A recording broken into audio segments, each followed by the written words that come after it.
All right, everybody, welcome back. Ready for another deep dive. Always ready to dive in. Awesome. So today we're going to tackle a pretty huge topic. Yeah, we're going way back to the Middle Ages. Exactly.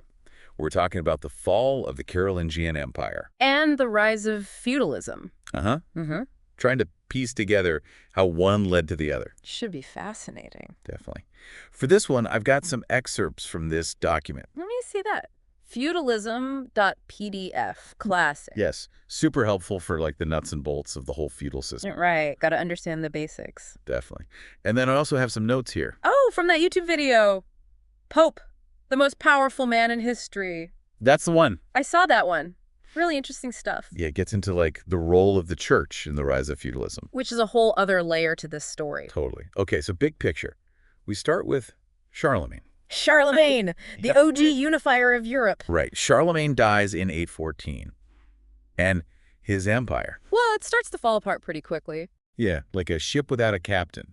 No strong central authority. And that's when things get really messy. You know, when there's a power vacuum. Someone's going to try to fill it. Exactly. And in this case, it wasn't just someone. Oh, no. It was like a free-for-all. Europe became incredibly vulnerable. Yeah, and that's where our invasions come in. The trifecta of invasion. Oh, yeah. This is 9th and 10th centuries. Talk about a rough time to be alive. You've got Muslims attacking from the south. Then you've got the Magyars. Coming in from the east, Western Asia. And, of course, we can't forget the Vikings. Raiding from the north. The classic image of medieval chaos. Totally. And, you know, these weren't just little raids here and there. Oh, no. These were serious invasions. Widespread attacks. Causing chaos and fear across huge swaths of Europe. And you know what's crazy? The Vikings weren't just raiding. They were straight up conquering. Destroying cities. Defeating armies. They were a force to be reckoned with. I know. I was reading in that feudalism.pdf document. They even sacked Paris at one point. Oh, wow. I didn't know that. Yeah. It was a wild time. And you know what? All this chaos and violence. It's like the breeding ground for feudalism. Exactly. Think about it. You're a peasant farmer. You're just trying to survive, grow your crops, raise your family. And suddenly, Viking raiders are at your doorstep. What are you going to do? Well, you're going to look for protection anywhere you can find it. And that's where the powerful lords come in. Right. Lords who could offer that protection in exchange for loyalty, service, land. Exactly. That's the basic deal of feudalism. Yeah. Protection for loyalty. But how did it actually work?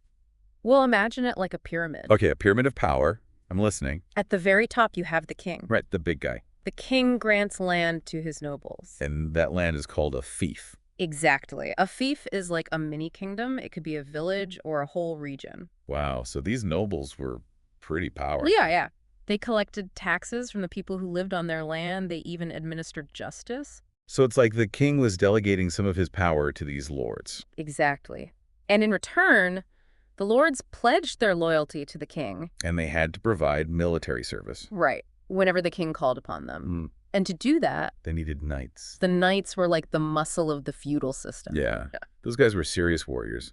I read in my notes they started training super young. Oh, yeah, like from childhood. Then around age 21, they'd be officially dubbed as knights. A whole ceremony and everything, right? Yeah. It's pretty cool. It was a big deal. Becoming a knight meant you were entering this elite class of warriors, bound by a code of chivalry. So where do the knights fit into this pyramid we were talking about? Well, the knights were often the sons of lesser nobles. Okay, so kind of like the middle management of the feudal system. Exactly. They would be granted smaller fiefs by the more powerful lords. In exchange for military service, right? Right. So you see how it all starts to connect.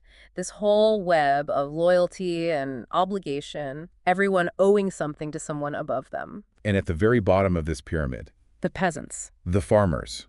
The laborers. Yeah. The ones who were actually working the land. They were tied to the land, owing labor and taxes to the lord who controlled their fief. So it was like a whole system built on this exchange of land, protection, and service. Fascinating. But where does the church fit into all of this? We were talking about that YouTube video about the Pope. Ah, yes. The church was a major player in all of this. Remember, this was a deeply religious time. Right, like people's lives revolved around faith. Exactly. And the Pope. He was seen as the ultimate spiritual authority. Even kings would defer to him. Wow, so the church had real political power. Absolutely. And don't forget, the church also controlled vast amounts of land, making them a powerful force within the feudal system itself. So it wasn't just about military strength. There was this whole spiritual dimension woven into feudal society. Exactly. And that made things even more complex. Think about it. You've got the king, the nobles, the knights, all vying for power. And then you've got the church exerting its influence on top of everything. It's a recipe for intrigue and conflict. But in a way, that's what made the Middle Ages so interesting. It's like a giant game of chess with all these different players making their moves. Exactly. Alliances shifting, power struggles, and always the threat of violence looming in the background. So feudalism really arose out of this need for stability and order in the face of all this chaos. Precisely. It wasn't a perfect system, of course. Yeah, I mean, it sounds pretty hierarchical. It definitely was. But for centuries, it was the way things worked in Europe. It provided a framework for society, a way to organize life in a world that often felt very unpredictable. It's amazing to think how this system, born out of chaos and violence, shaped European history for centuries. It really is. And it leaves us with some big questions, doesn't it? Like what? Like, was feudalism ultimately a force for good or bad in European history?